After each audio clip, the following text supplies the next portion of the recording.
मित्रांनो, आज आम्ही बघणार आहे आपण मराठी निबंध. आज छान गणपती उत्सव चालू आहे. तर आमच्या गावचा गणेश उत्सव कसा साधा, भोळा, परत कसं सुंदर, इको फ्रेंडली. श्री गणेश उत्सव, एक गाव एक गणपती. आमच्या गावाचा गणेश उत्सव. आमच्या गावात संपूर्ण गावात एकच गणपती बसवतात, तो म्हणजे आमच्या शाळेत. एका 4थी ब चा वर्गात थोडा उंच पायऱ्या आहेत त्या वर्गाला. छोटी वसरी पण आहे. तिथे गणेश चतुर्थीला गणेशाची स्थापना करतात. त्या अगोदर 4-5 दिवस संपूर्ण गावाची स्वच्छता केली जाते. सफाई कामगार, 5वी, 6वी, 7वीची मुले, गावातील काही लोक सर्वजण मिळून गाव स्वच्छ करतात. शाळा स्वच्छ करतात. प्रत्येक मुलाला घरी 2 रोपे तयार करण्यास सांगतात. जसं की कडुलिंब, पिंपळ, चंदन, सुबाबूळ, गुलमोहर, बोर कुठलंही चालतं.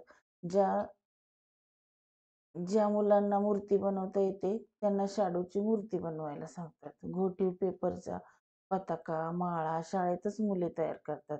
वह्यांच्या पुठ्ठ्याने मखर तयार करतात. सुंदर कागदी फुले शाळेच्या आवारात आहेत, त्यानेच सजवतात. शिक्षकही मदत करतात. गणपतीच्या समोर कधी किल्ला तयार करतात, तर कधी रायगड, तर कधी सिंहगड, तर कधी मुंबई. चारी बाजूने पाणी, मध्ये मुंबई बेट आहे. तर कधी कोकण, फणस, आंबा याने संपन्न, तर कधी लाल किल्ला. असे देखावे पण सर्व विद्यार्थी व शिक्षक तयार करायचे. रंगीत चित्र, सर्व कागदाच्या सहाय्याने व मातीच्या सहाय्याने, वस्तूचे बॉक्स, जुन्या वह्यांचे पुठ्ठे यापासूनच आर्ट शिकणारे विद्यार्थी हे करायचे.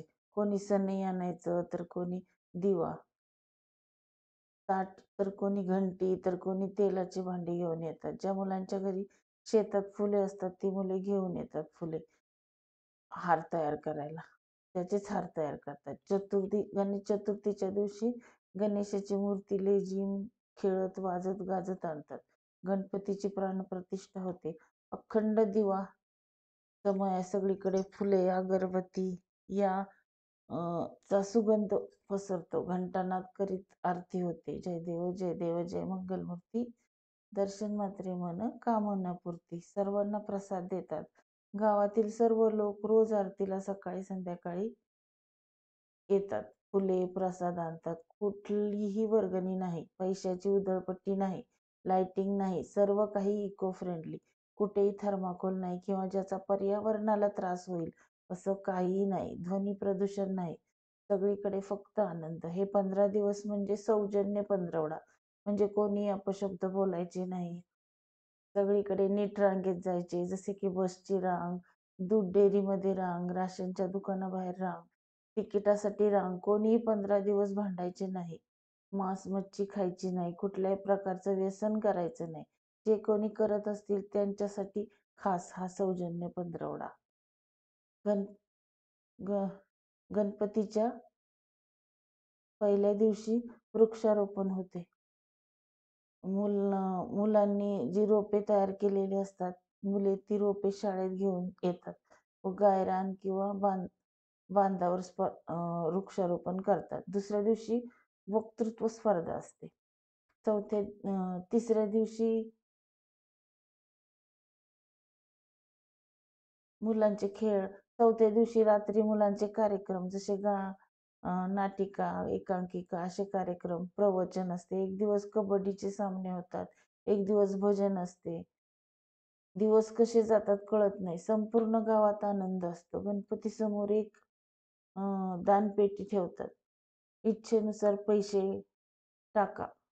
याच पैशातून वरील ज्या स्पर्धा, जसे खेळाच्या, रांगोळीच्या, वक्तृत्व स्पर्धा होतात त्यांना बक्षिसे दिले जातात. सर्व गावकरी मुले एकत्रपणे सकाळ संध्याकाळी आरती करतात, प्रसाद देतात. हसत खेळत कधी विसर्जनाचा दिवस येतो कळत नाही. गणपती विसर्जनाच्या दिवशी सर्व गावकरी जमा होतात. लेझीम, ढोल ताशाच्या गजरात छोटी गणेश मूर्ती, एक मुलगा पाटासहित गणेशाची मूर्ती डोक्यावर घेतो. गणपती बाप्पा मोरया, मंगलमूर्ती मोरया, पुढच्या वर्षी लवकर या, पाऊस पाणी घेऊन या च्या जयघोषात मिरवणूक गावातून नदीकडे जाते. विसर्जन करतात. पण नदीला पाणी नसेल तर विहिरीत विसर्जन करतात. आणि दुष्काळामुळे जर विहिरीलाही पाणी नसेल तर शाळेच्या मैदानात एक हौद तयार करतात आणि त्यात बाप्पाचे विसर्जन होते. शाडूची मूर्ती लगेच पाण्यात विरघळते. मग ते पाणी झाडांना घालतात. असा आमचा गणेशोत्सव.